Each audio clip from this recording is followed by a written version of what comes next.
Ada gunung yang tidak hanya menelan tubuh, tapi juga jiwa-jiwa yang mendakinya dengan hati yang penuh luka.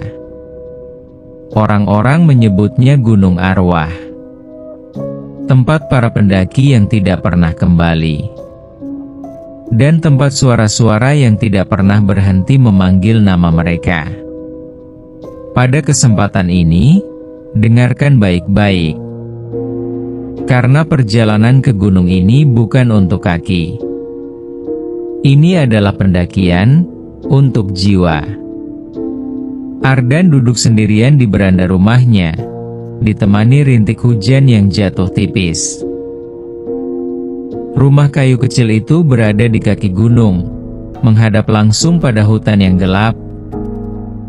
Hutan yang pernah mengambil sesuatu darinya. Ia sudah 2 tahun tidak mendaki. Sejak adiknya, Raihan, hilang di gunung yang sama. Di pangkuannya, surat dari tim SAR masih ia genggam. Surat itu berisi perintah pencarian pendaki yang hilang di Gunung Arwah, pendakian terlarang. Gunung yang bahkan pemandu lokal tak berani sebutkan namanya tanpa rasa berat. Ardan hafal legenda gunung itu sejak kecil. Siapapun yang naik dengan hati penuh luka, tidak akan pernah turun sebagai dirinya. Ia menolak. Ia menutup pintu, menolak masa lalu yang terus mengetuk. Tapi malam itu, ketika ia hampir tertidur, sesuatu terdengar jatuh di depan pintu rumahnya. Sebuah benda kecil, berbunyi ting pelan. Ardan membuka pintu. Dan di teras, tergeletak kompas kuno, dengan inisial RR terukir halus di punggungnya. Inisial itu, adiknya. Kompas itu pernah ia lihat terakhir kali di tangan Raihan. Beberapa jam sebelum Raihan hilang. Tangan Ardan gemetar. Dadanya sesak. Gunung Arwah memanggil lagi. Dan kali ini, panggilannya membawa nama adiknya. Pagi itu, tim SAR berkumpul di base camp. Ada 6 orang. Sita, spesialis navigasi. Danu, medis. Riko dan Bram, porter lokal. Kapten Surya, ketua tim. Dan Ardan, yang kembali setelah 2 tahun menghilang dari dunia pendakian. Tak ada yang memprotes kehadirannya. Semua tahu, jika ada satu orang yang memahami jalur gelap di gunung itu, hanya Ardan. Perjalanan dimulai dengan hutan pinus yang tenang. Seakan tidak ada tragedi yang pernah terjadi di tempat itu.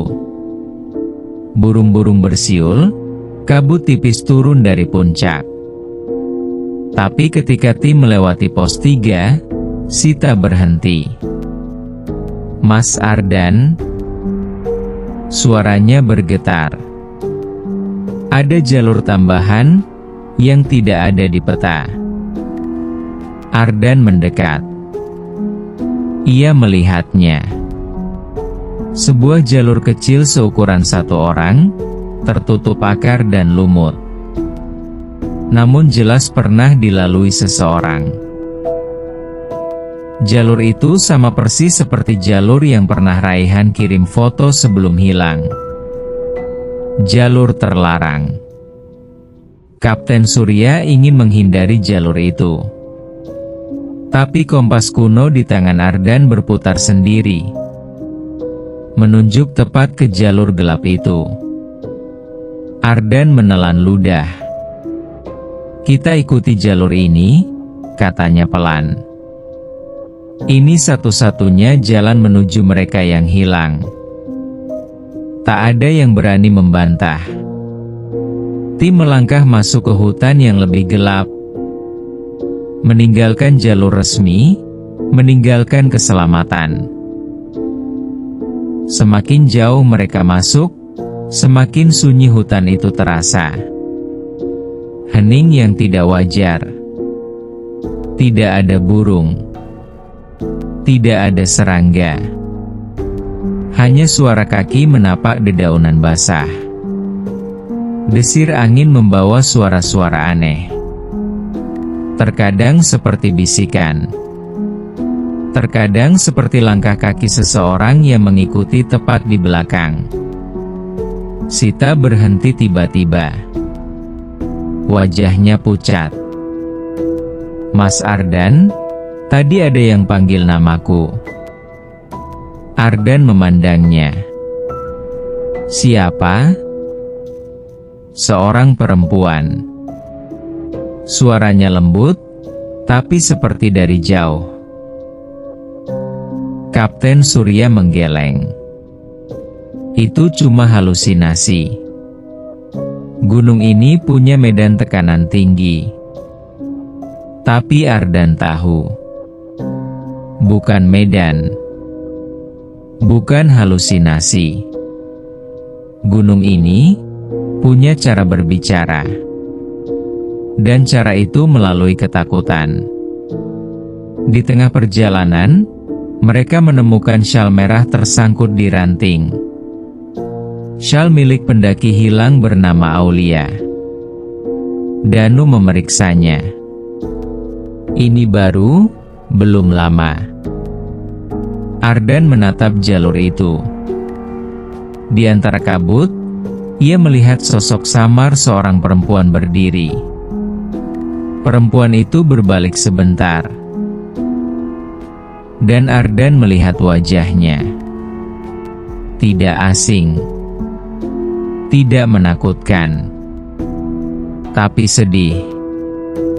Seolah meminta tolong. Lalu sosok itu lenyap. Menjelang sore, kabut semakin tebal. Riko, porter lokal, mulai ketakutan. "Mas, saya lihat orang jalan di pinggir jurang." "Pendaki?" tanya Ardan. Riko menggeleng cepat. "Tidak, Mas, mereka tidak punya wajah." Ardan menegang. Ia memandang ke arah jurang. Dan benar. Beberapa meter di bawah kabut, ada sosok-sosok manusia kurus, berjalan pelan di lereng curam. Tanpa mata, tanpa hidung, tanpa ekspresi. Hanya bayangan tubuh, yang terus melangkah ke arah yang sama seolah dalam barisan panjang. Langkah-langkah itu sunyi. Tidak menimbulkan suara sedikit pun. Sita mulai menangis. "Mas, apa mereka itu yang hilang?" Ardan tidak menjawab. Ia hanya tahu satu hal. Gunung ini tidak mengizinkan orang turun jika mereka datang dengan luka di hati. Di pos bayangan, pos yang tidak ada di peta tapi muncul di jalur lama, tim berhenti. Di tengah kabut yang seperti tirai tebal, seorang wanita muncul perlahan. Ia memakai jaket kuning lusuh, celana panjang yang berlumuran lumpur. Rambutnya panjang, menutupi sebagian wajah. "Namanya Aulia," bisik Sita. "Pendaki yang hilang." Wanita itu berjalan mendekati Ardan. "Aku tersesat." Suaranya lembut, tapi kosong. "Di mana temanmu?" tanya Ardan. Ia tidak menjawab. Hanya mengangkat tangannya, menunjuk ke dalam kabut. Ke arah yang sama dengan jalur para sosok tanpa wajah. Aulia menangis. Air matanya jatuh, tapi tidak menyentuh kulit. Tetesnya menghilang sebelum jatuh. Ardan sadar. Aulia bukan manusia lagi. Tapi bukan arwah penuh. Ia terjebak. Saat malam turun, angin gunung menggeram seperti suara makhluk besar. Tenda bergetar. Dan mereka mendengar langkah-langkah berat memutari tenda. Kapten Surya memegang pisau. Beruang? Ardan menggeleng. Tidak ada beruang di gunung ini. Langkah tersebut berhenti. Lalu terdengar suara berat, serak, dan penuh dendam. Turun dari gunung ini. Sita berteriak ketakutan. Namun Ardan diam, menatap kain tenda. Ia tahu suara itu. Itu suara laki-laki tua yang dulunya pemandu jalur terlarang. Yang meninggal saat longsor besar 25 tahun lalu. Longsor yang menewaskan puluhan pendaki. Gunung Arwah dinamai dari tragedi itu. Ardan akhirnya memahami. Yang hilang bukan hanya tubuh, tapi jiwa-jiwa yang belum selesai mencari jalan pulang. Kompas adiknya mulai berputar tanpa arah. Lalu berhenti tiba-tiba menunjuk ke sebuah lembah gelap. Aulia berdiri di sana, menunjuk lembah itu. Matanya berkaca-kaca. Di sanalah pendaki-pendaki hilang terseret. Di lembah tempat jiwa-jiwa terperangkap dalam lingkaran dendam gunung. Ardan mendekat. Aulia berkata pelan. Yang kau cari, ada di bawah sana. Raihan, suara Ardan pecah. Aulia mengangguk. Di lembah itu, Ardan melihat sesuatu yang membuat lututnya lemas. Raihan, adiknya, berdiri pucat, kurus, dengan tatapan kosong. Mas Ardan. Suara itu terdengar pelan. Ardan pun segera berlari memeluknya. Namun tubuh Raihan dingin seperti kabut. Raihan menangis. Aku marah sama diriku. Aku marah sama gunung ini. Itulah kenapa aku terjebak di sini. Gunung ini menyimpan amarah. Ardan menutup mata. Tangisnya tumpah. Aku di sini. Aku datang untukmu. Ayo kita pulang bersama. Raihan menggenggam tangan kakaknya erat. Untuk pertama kalinya setelah 2 tahun. Ardan menyalakan kompas. Jarumnya bersinar terang. Menyebarkan cahaya putih yang membuat makhluk-makhluk gelap di lembah itu mundur. Aulia menghampiri Ardan. Matanya kini hangat. Terima kasih, aku sekarang bisa pulang. Ardan memegang tangan Raihan. Lepaskan amarahmu. Maafkan dirimu sendiri. Raihan menutup mata. Cahaya kompas menyinari mereka.